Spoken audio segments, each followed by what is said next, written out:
जय श्रीराम भक्त परिवार. आज आपण गेलो होतो कीर्तनाला. कीर्तनामध्ये एवढी मजा आली ना, सगळं सांगतो, व्हिडिओ शेवटपर्यंत पहा. पहिले तर आपण संस्थेला गेलो. संस्थेत जोशी महाराज भेटले. जोशी महाराज म्हणले माझा फोटो काढा. म्हणलं चला घ्या फोटो. लगेच कीर्तनासाठी गाडी आली. का त्या कीर्तनासाठी गाडीत बसली. पुंडलिक हरी हरी विठ्ठल श्री ज्ञानदेव असा जे कार्य केला आणि गाडी निघली. गाडी लागली रस्त्याला. रस्त्यामध्ये पण इतकी मजा आली ना, कारण तात्याने गाडीमध्ये लावली होती भजन. कारण तात्याला ना भजन फार आवडतं बरं का.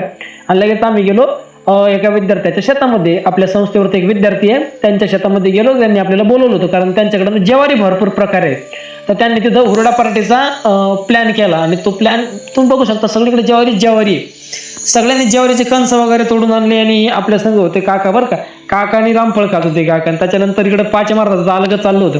इकडं हे आपले महाराष्ट्र असे रामफळ खात होते की यांना कधी रामफळ भेटलं का नाही भेटलं. कारण महाराजांची बाजाली बाजार वाटलं, कोणी पाहिलंच नाही. महाराजांनी हात वगैरे धुतले आणि लगेच इकडे जोशी महाराज एकट्याचं चाललो होतं. जोशी महाराज हे महाराज तुम्ही बी खा. आणि पाच महाराजाचं काय चाललं, बाजी महाराज हसत पुढे गेले बरं का.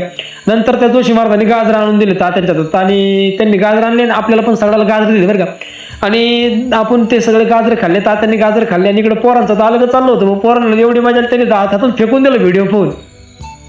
आणि त्याच्यानंतर आपण ती चूल वगैरे पेटून घेतली बरं का. मोठा जाळ लागला चांगला. आणि त्याच्यामध्ये काय टाकायचं होतं, आपल्याला कंस टाकायचे होते. कारण हुरडा तर एवढा खतरनाक होता ना. जोशी महाराज गेले. जोशी महाराज चिंच तोडली. दुसरी उडी मारली महाराज, बरं झालं तोंडावर पडली, वाचली ती. पण चिंच तोडली त्यांनी. इकडे काका एकटेच बसले होते. नंतर आपण गेलो विहीर पाहिला. काका म्हणे महाराज एक काम करा, पावा म्हणे तुम्ही. म्हटलं नको काका, मला भेव वाटतं म्हणलं पाण्यात. तसं मला पावता येतं बरं का, पण मला पावायचं नव्हतं. म्हणजे असं काहीतरी सांगावं लागतं. नंतर आपण गेलो तिथं ते कंस काढला. हाता चटका बसला हाताला. महाराज ते पाच महाराजांनी घेतलं. पाच महाराजांनी चटका बसला. आजी आली. आजी का शिकाले म्हणलं आता चालू आजी. आणि नंतर लगेच सुरू झाली आमची हुरडा पार्टी सुरू. पार्टीला तर एवढी मजा आली ना. आणि पार्टीला काय काय होतं माहिती का तुम्हाला. पार्टीला होतं दही, डबल आपली चटणी, शेव. आणि एवढी मजा आली की पाहायचं सोय नाही महाराज. आणि त्याच्यानंतर जोशी महाराजाचं खाणं चालू होतं बरं. जोशी महाराज आपल्याकडे घेऊ म्हणे, तिकडे कोणाकडे बी घ्या तुम्ही. जोशी महाराजचे काम करू म्हणे, तात्याकडे घ्या. तात्याला म्हणे तात्या तिकडे काय चालू आहे पहा म्हणे. लगेच त्यांनी सांगितलं जोशी महाराज तात्या तिकडे पाहून कॅमेराकडे. तात्याने कॅमेराकडे पाहिलं बरं का. तात्या हसले आपल्याला पाहून. आणि काय महाराज एवढा आनंद घेतला ना आम्ही की तुम्ही असा आनंद कधीच पाहिला नसेल. आणि कारण आपल्याला जायचं होतं कीर्तनाला उशीर होत होता. तर सगळ्यांना तावरावरी केली. मग शेवट त्यांनी पपई आणली खायला. म्हणे पपई खा. पपई खाल्ल्याच्या नंतर आम्ही तिथून निघलो बरं का. तर बाबाने आम्हाला वाट लावलं.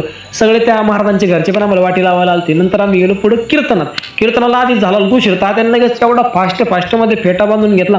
तात्यांचं फेटा बांधणं झालं. लगेच आम्ही गेलो कीर्तन लगेच सुरू झालं महाराज. कीर्तन सुरू झालं. कीर्तनाला एवढी पब्लिक आली होती ना की पायची सोय नाही. आणि तुम्हाला हा ब्लॉग कसा वाटला मला कमेंटमध्ये नक्की सांगा. आणि असेच नवनवीन ब्लॉग पाहण्यासाठी आपल्या इंस्टाग्राम चॅनलला फॉलो नक्की करा. तर परत एकदा जय श्रीराम.